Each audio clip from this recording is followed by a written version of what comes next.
ya, karena ini cukup penting dan saya berusaha untuk mempersingkatnya, gitu ya. Sehingga Bapak Ibu tahu bahwa dokumen yang sesungguhnya tentang sinode ini sangatlah panjang, gitu ya, 149 halaman kalau tidak salah, panjang sekali. Dan slide-slide-nya pun yang saya terima juga sangat panjang-panjang. Tapi saya mencoba untuk mempersingkat-singkatnya, ya. Moga-moga maksimal 30 menit bisa selesai. Gitu.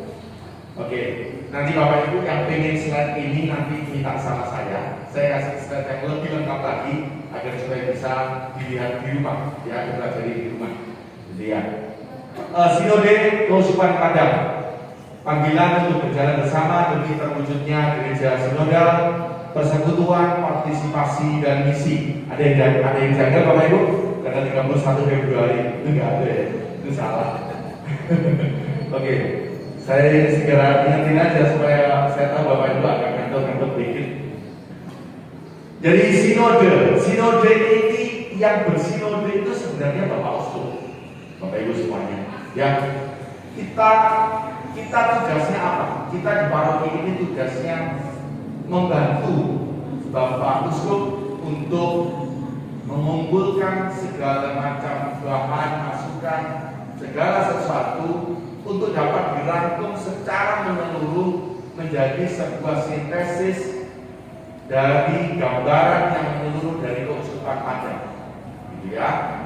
Nah, ajakan sinode ini langsung dikeluarkan oleh Bapak Suci Paus Fransiskus dalam pembukaan Sinode Para Uskup tahun 2021 sampai 2023, cukup panjang, ya. Di Vatikan Roma, Bapak Suci Paus Fransiskus mengundang seluruh gereja. Beliau menyampaikan bahwa jalan sinodalitas inilah yang diharapkan oleh Allah dari gereja milenium ketiga. Perjalanan yang mengikuti pembaharuan gereja sebagaimana direkomendasikan oleh Konsili Vatikan kedua. Jadi hasil akhir dari sinode ini nanti akan dijadikan sebagai acuan Bapak Suci Paus Fransiskus dalam penggembalaan umat Katolik di seluruh dunia dalam milenium ketiga ini. Kita diajak untuk merefleksikan bersama perjalanan bagaimana menghidupi persekutuan, mewujudkan partisipasi dan membuka diri untuk bermisi. Lanjutkan. Oke, Paus Fransiskus mengundang seluruh gereja untuk tetap terbuka dengan hal-hal yang tidak terduga, memberi kesaksian tentang kasih Allah, mendengarkan mereka yang selama ini terpinggirkan. Bapak Ibu, khusus ini, Bapak Ibu nanti boleh ingat-ingat bahwa mendengarkan mereka yang terpinggirkan ini beberapa kali disampaikan oleh Bapak Uskup di dalam penyampaiannya, undangannya dalam bersinode ini. Menghargai kekayaan dan keragaman karunia dan karisma demi kebaikan komunitas dalam masyarakat. Mengeksplorasi cara-cara partisipatif dan kreatif dalam pewartaan Injil. Menguji bagaimana tanggung jawab dan kekuasaan dijalankan di dalam gereja. Menjadi komunitas yang dapat diandalkan dalam dialog sosial, rekonsiliasi, persaudaraan dan persahabatan sosial yang inklusif.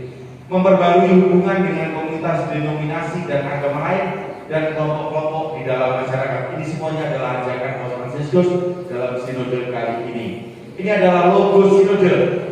Mungkin Bapak Ibu tahu kemarin mungkin dalam satu hari banyak sekali para pengurus dari DPP atau yang Bapak Ibu kenal memasang logo ini. Saya berharap kita bisa memasang logo ini juga untuk menggemakan sinode ini menjadi sebuah panggilan untuk kita semuanya.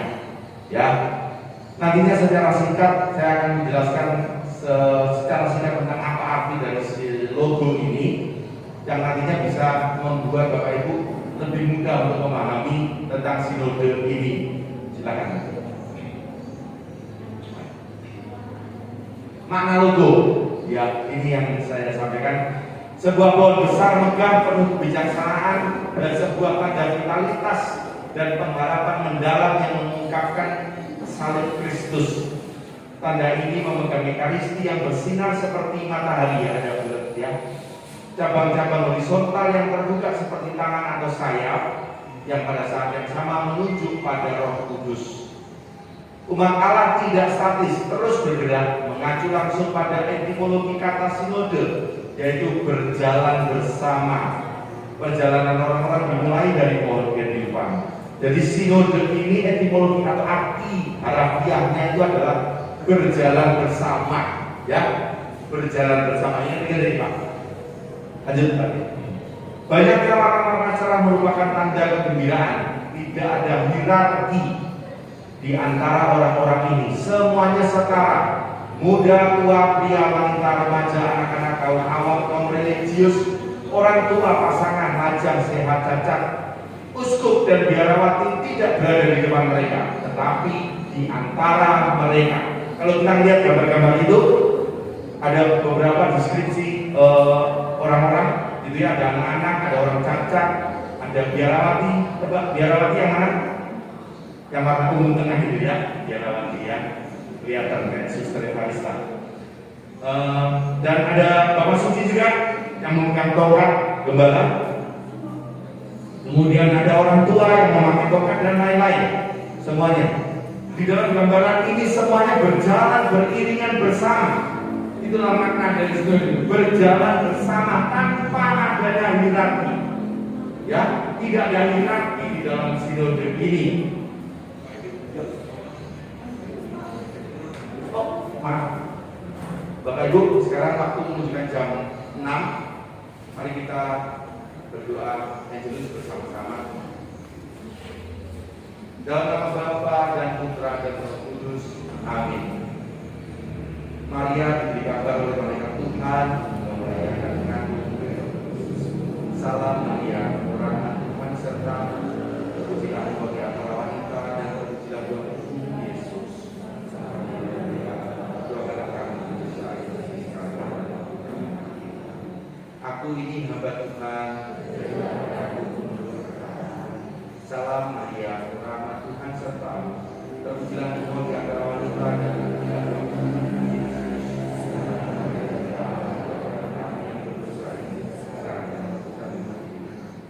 Sabda sudah menjadi daging dan Salam Maria, rahmat Tuhan sertamu, terpujilah engkau di antara wanita dan terpujilah buah tubuhmu Yesus.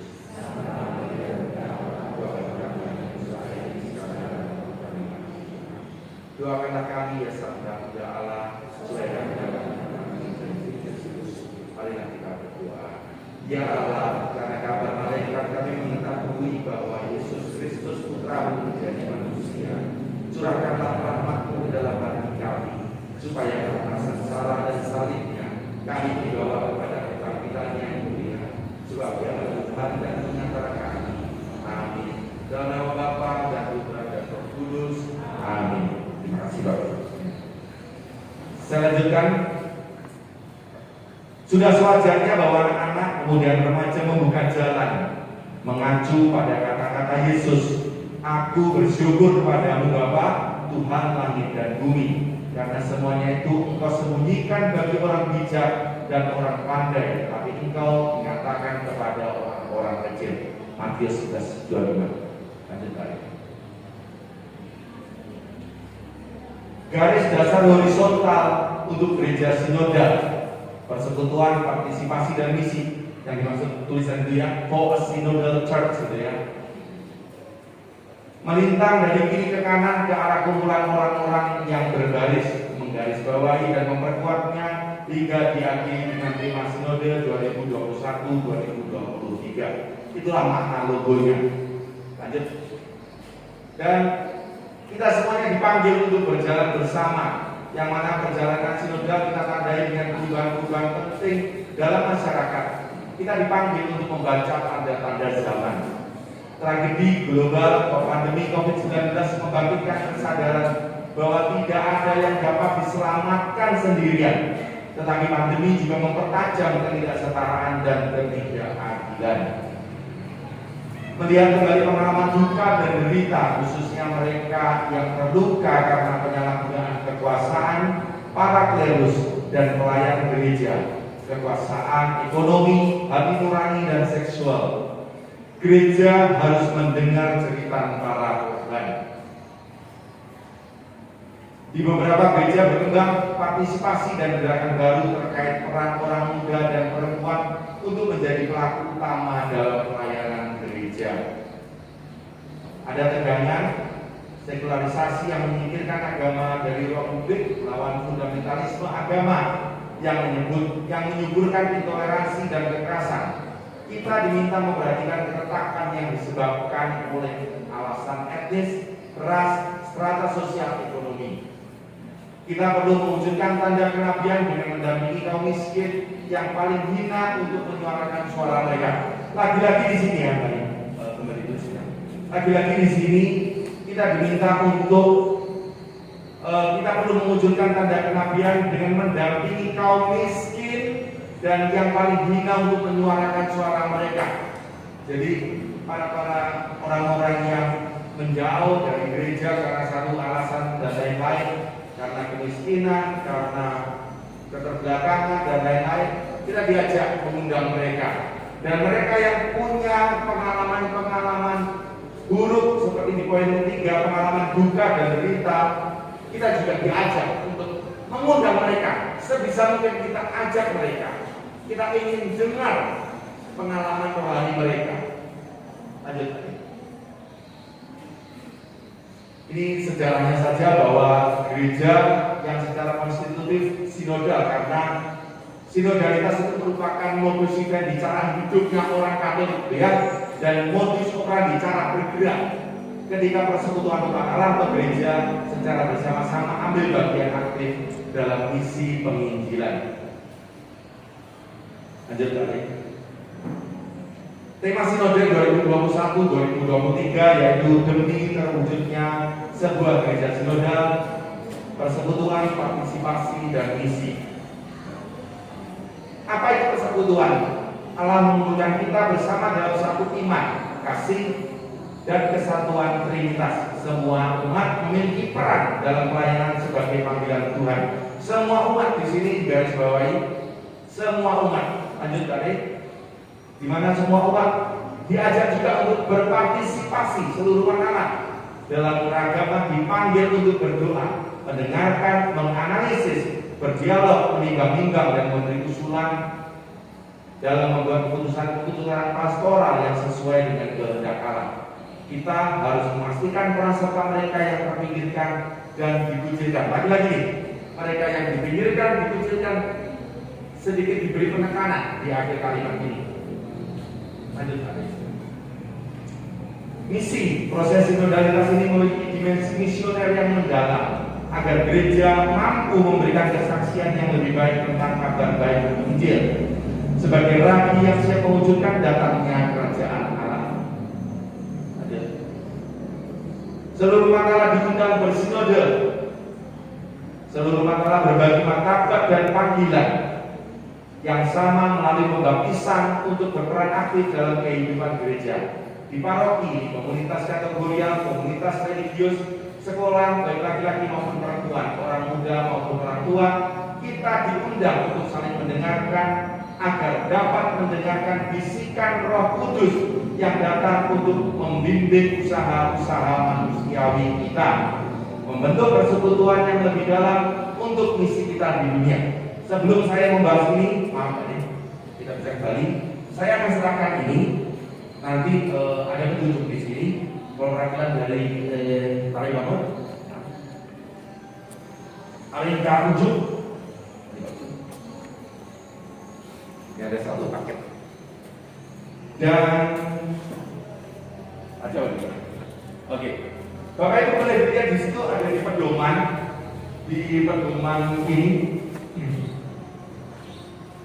Ya, di pedoman sinode ini, ya, yang mana, maaf ya, saya hanya memberikan satu-satu, nanti boleh diperbanyak, dan saya udah kirim itu berupa soft copy juga di grup relosasi, tapi dibantu oleh Pak Ruben.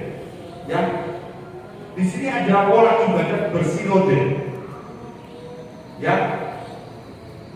yang mana intinya begini Bapak Ibu, sinode ini bukan hanya sekedar sebuah jejak pendapat, ya, kita mendengarkan, kita memanggil umat, kita ajak mereka berdialog, enggak sekedar itu saja, ya. Tetapi hendaknya dalam bersinode ini kita diajak masuk ke dalam sebuah suasana doa. Ya, suasana doa yang mana kita juga harus mengimani bahwa apa yang kita dengar dari seluruh umat Allah nanti yang menyampaikan pengalaman-pengalaman rohaninya, itu semuanya adalah bisikan Roh Kudus sendiri yang memang datang untuk membimbing usaha-usaha manusiawi kita. Jadi namanya juga kalau kita dibisikin sama Roh Kudus, ya hendaknya kita menjadi pendengar yang baik. Kita saling mendengarkan. Karena yang berbicara adalah Roh Kudus. Ya. Jadi maka dari itu semuanya di dalam sinode ini kita tidak diajak untuk berdiskusi seperti biasa. Enggak, ada doa khusus, ada pola ibadah khusus yang dilakukan untuk sinode ini. Petunjuknya ada di sini, ya. Saya lanjutkan lagi. Membentuk persekutuan yang lebih baik untuk misi kita di dunia, itu tujuannya. Lanjutkan. Pelayanan Yesus menjangkau semua orang. Ini menjadi dasar bagi kita semuanya bahwa dalam sinode ini kita tidak boleh mengabaikan semua saudara kita, umat Katolik. Karena seperti Yesus, pelayanannya juga menjangkau semua orang. Tidak seorang pun dikucilkan dari rencana keselamatan Allah. Maka semua orang yang dibaptis, ini di garis bawah ya, ditentukan, semua orang yang dibaptis harus terlibat dalam proses sinode ini. Kalau nggak dibaptis, dia nggak terlibat. Jadi ya, intinya kalau di kita kalau sudah dibaptis itu menjadi anggota resmi gereja, gitu ya. Kita diingatkan untuk melibatkan mereka yang punya risiko diabaikan. Lagi-lagi nih, kita diingatkan untuk melibatkan mereka yang punya risiko diabaikan. Para perempuan, sesama yang difabel, pengungsi, lanjut usia, orang yang hidup dalam kemiskinan, orang Katolik yang tidak aktif, anak-anak dan remaja. Jadi ini beberapa kali kalau tadi saya ingatkan, beberapa kali kita diingatkan terus untuk mengajak mereka yang selama ini punya risiko kita abaikan. Mungkin akan mudah kalau kita hanya mengundang sinode kepada para umat atau pengurus yang aktif saja kita lihat di gereja. Tapi bukan itu tujuan sinode. Ya, mereka terlibat pasti, tetapi kemauan keras kita untuk mengundang umat-umat yang selama ini tidak aktif di gereja. Mungkin perempuan yang selama ini kita abaikan, ya, karena mungkin banyak sekali latar belakang budaya kita yang menganut patrilineal, jadi yang mana perempuan selalu menjadi yang kedua, gitu ya. Tetapi gereja tidak seperti itu. Gereja mengundang semuanya, baik, termasuk juga anak-anak. Karena semua orang yang dibaptis adalah subjek sensus idelium, suara yang hidup dari umat Allah. Namun kita juga harus mendengarkan suara orang lain juga, orang yang telah meninggalkan gereja, orang yang berkeyakinan dan beragama berbeda. Tadi saya dengar waktu seksi keluarga ada sharing tentang orang yang meninggalkan gereja karena pernikahan dan lain-lain. Mereka adalah objek-objek yang diharapkan kita undang. Nanti pengurus tasik KPR mengundang mereka. Bagaimana pertanyaannya? Pak, kalau mereka nggak mau bagaimana? Bukan salah Bapak. Yang penting Bapak sudah mengundang. Tapi kalau Bapak tidak mengundang mereka, nah Bapak yang salah. Gitu ya. Karena sinode mewajibkan kita mengundang mereka, memanggil mereka. Oke, lanjut. Ini adalah prinsip-prinsip dalam proses sinode. Jadi ada prinsip-prinsip yang wajib dilaksanakan dan nanti ada jebakan-jebakan dari proses sinode ini yang nggak boleh kita laksanakan. Yang pertama saya bahas tentang prinsip-prinsip proses sinode ini sendiri. Yang pertama adalah discernment. Discernment itu mendengarkan, ya, mendengarkan dan menimbang-nimbang dalam bimbingan Roh Kudus. Makanya kalau kita mendengarkan dan menimbang-nimbang dalam bimbingan Roh Kudus, kita harus masuk dalam suasana doa itu. Jadi nggak boleh hanya kita berbicara di warung kopi itu nggak ada. Ya, sekali lagi semuanya harus masuk dalam suasana doa. Yang berikutnya adalah aksesibilitas, di mana kita harus sebanyak mungkin umat Allah berperan serta.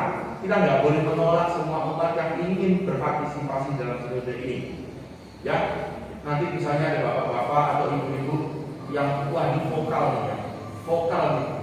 Mereka, saya mau ikut sinode kok, maaf penuh nih Pak. Maaf Pak, itu nggak boleh. Ya, kita nggak boleh menolak siapapun umat Katolik selama dia sudah dibaptis untuk berpartisipasi dalam sinode ini. Bahkan kita diminta wajib untuk mengundang mereka. Ya, jadi sekali lagi jangan ditolak ya Bapak Ibu ya. Kesadaran pluralitas, merangkul keragaman dan kekayaan komunitas-komunitas lokal. Inklusi, melibatkan mereka yang terkucilkan dan terpinggirkan. Lagi-lagi ini, inklusi. Karena ini memang ada prinsip-prinsip dasar dari proses sinode itu sendiri.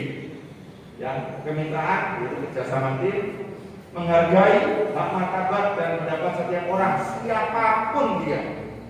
Ya,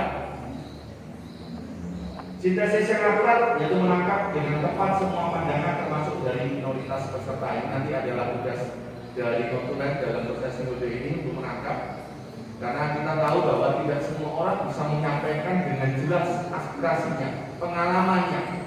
Mungkin nyusun katanya belepotan gitu ya, mungkin bahasanya kadang-kadang dicampur gitu ya. Tapi itu tugas kita untuk menggali, memperdalam makna dari maksud dari yang bersangkutan.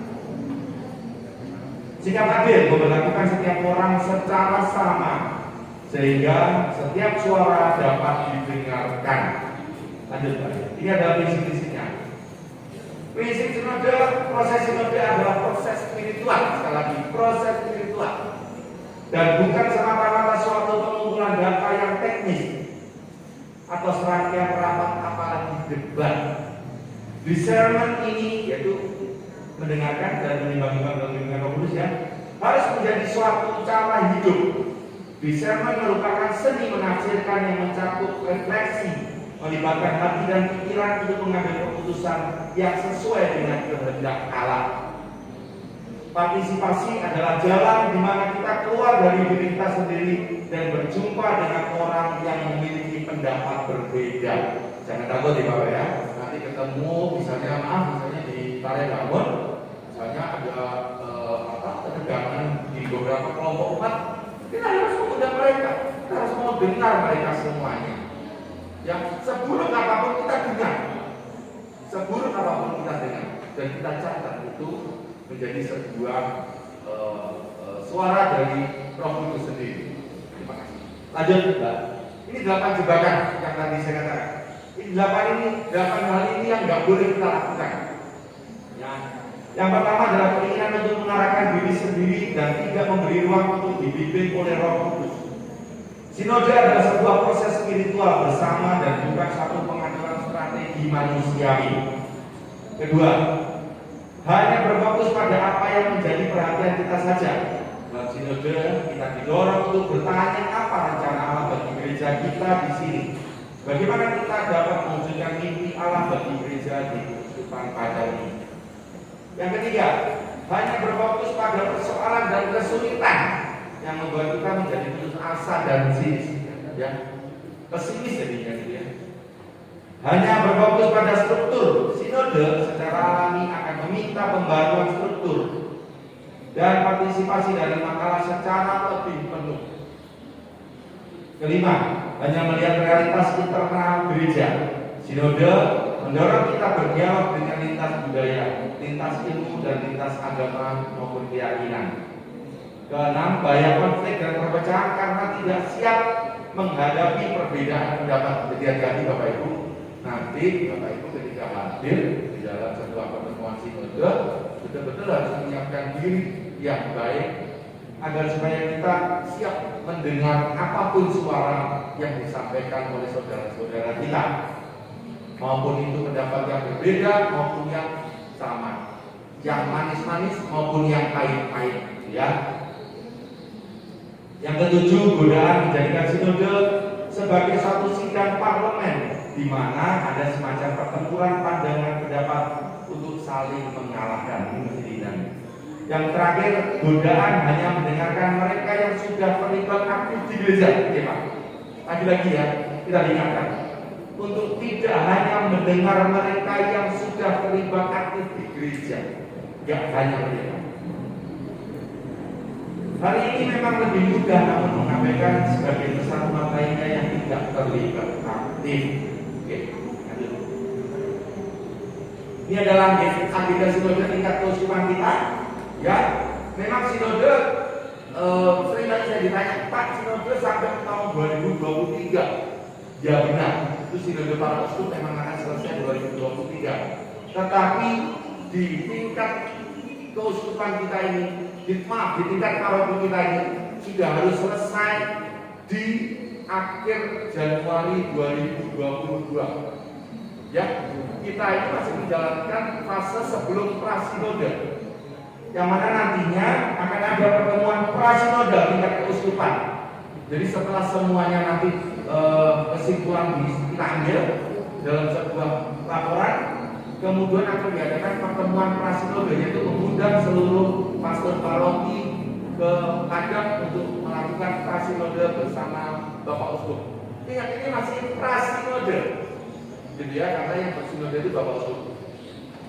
Lalu sintesis yang final dalam keuskupan akan dikirimkan ke KWI dan seterusnya, nanti KWI ke kontinental itu biasa sampai 5 minggu. Kemudian baru terakhir ke Bapak Suci Bapak Suci Paus Fransiskus di Vatikan. Lanjut dari. Dan ini hasil kita sudah selesai di akhir Januari 2022. Artinya kita sudah harus selesai melaksanakan pengumpulan pendapat, pengalaman rohani, konsultasi, semuanya sudah harus selesai pada minggu ketiga. Ya, karena kita waktunya waktu 1 minggu nantinya untuk maraton, kita membuat sintesis dengan tim TPS, tim penggerak sinode yang akan melakukannya. Dan ini TPS, tim penggerak sinode tingkat paroki kita sudah memutuskan ada beberapa metode yang akan kita pakai di dalam sinode ini. Yang pertama tentu pertemuan konsultasi. Ya, kami sudah memutuskan beberapa sasaran yang akan kita ajak untuk berdialog, berkonsultasi dan dalam sinode ini. Ya, yang pasti stasi semuanya kering itu, kelompok-kelompok kategorial juga, kelompok-kelompok kesukuan, ya. Jadi kelompok-kelompok Jawa, kelompok-kelompok Karo, kelompok-kelompok Nias, kelompok-kelompok yang lain-lain, Tionghoa dan seterusnya. Kita akan mendatangi mereka, kita akan mengajak mereka berdialog juga semuanya. Termasuk juga saudara-saudara kita yang selama ini kita abaikan, yaitu saudara-saudara kita yang di dalam penjara sekalipun, kita akan mendatangi mereka. Kita akan mengajak mereka berdialog. Mereka masuk di dalam list sasaran sinode kali ini. Berikutnya kita punya metode sharing tertulis. Bapak Ibu, yang tadi saya berikan ada lembaran sharing tertulis. Nanti bisa dilihat. Nah, sharing tertulis ini tadi juga filenya juga sudah saya kirimkan. Sharing tertulis ini kita pakai untuk mempermudah seluruh umat yang menjadi sasaran kita untuk ikut berpartisipasi dalam sinode ini. Mereka barangkali tidak semuanya cakap atau mau menyampaikan pengalaman rohaninya secara terbuka, secara lisan. Nah, maka sharing tertulis ini kita pakai nantinya. Ya, di sini ada 10 tema pertanyaan, nggak perlu dijawab semua. Hanya menjawab pada poin-poin yang memang memiliki pengalaman rohani saja, gitu. Dan memiliki pengetahuan terhadap pertanyaan-pertanyaan tersebut. Ya. Namun di dalam sharing tertulis ini, saya juga menuliskan di sini bahwa ada petunjuk sebelum menjawab pertanyaan-pertanyaan berikut ini, berdoalah agar Roh Kudus membimbing Anda dalam mencurahkan seluruh pengalaman rohani Anda. Jadi sekali lagi, walaupun kita menjawab sharing tertulis ini, tapi hendaknya kita juga diajak masuk dalam suasana doa. Sebelumnya nanti kita berdoa. Doanya doa apa? Ada doa untuk sinode ini. Ya, doa sinode ini ada di lembaran ini. Dan tadi juga saya sudah bagikan lembaran yes yang dipegang Bapak itu. Pak, info juga udah dapat ya. Nah, doa sinode itu kita pakai untuk berdoa sebelum kita mengisi sharing tertulis tersebut. Intinya kita mohon petunjuk dari Tuhan dalam pengisian itu. Dan sharing tertulis ini selain kita berikan dalam bentuk hard copy ini, tertulis ini, kita juga sudah menyediakan berupa Google Form yang linknya juga sudah saya kirimkan juga ke grup ketua saksi. Jadi kami mohon nantinya semua file ini dapat dibagikan sebanyak mungkin kepada seluruh umat di stasi-stasi di sini. Begitu. Kemudian selain melalui sharing tertulis yang berupa manual dan Google Form, kita juga memberikan media melalui ekspresi seni sebagai bentuk sosialisasi sinode ini, yaitu berupa lomba cipta lagu, lomba poster dan lomba bercerita. Kami juga sudah mengirimkan ini ke grup. Jadi Mbak Renata sebagai koordinatornya, lomba cipta lagu ini berlaku untuk umum semua usia, temanya sinode, ya, iramanya boleh bebas, ya. Yang berikutnya lomba poster ini sasarannya adalah remaja dan orang muda, jadi 13 tahun ke atas. Kalau orang muda berarti sampai dia belum menikah itu sampai 35 tahun, ya, ya. Kemudian lomba bercerita ini sasarannya adalah anak-anak, ya. Kita ngajak anak-anak kita untuk bercerita tentang pengalaman rohaninya. Anak-anak seperti apa? Anak-anak di bawah 13 tahun, ya, nanti menuliskan ceritanya, ya. Boleh tidak Pak yang umur 2 bulan? Boleh, selama dia sudah bisa ngomong dan sudah bisa nulis sendiri, ya, boleh. Oke, lanjut. Terima kasih, selamat berpartisipasi dalam Sinode Para Uskup 2021-2023. Dan untuk pertemuan kali ini 30 menit pas.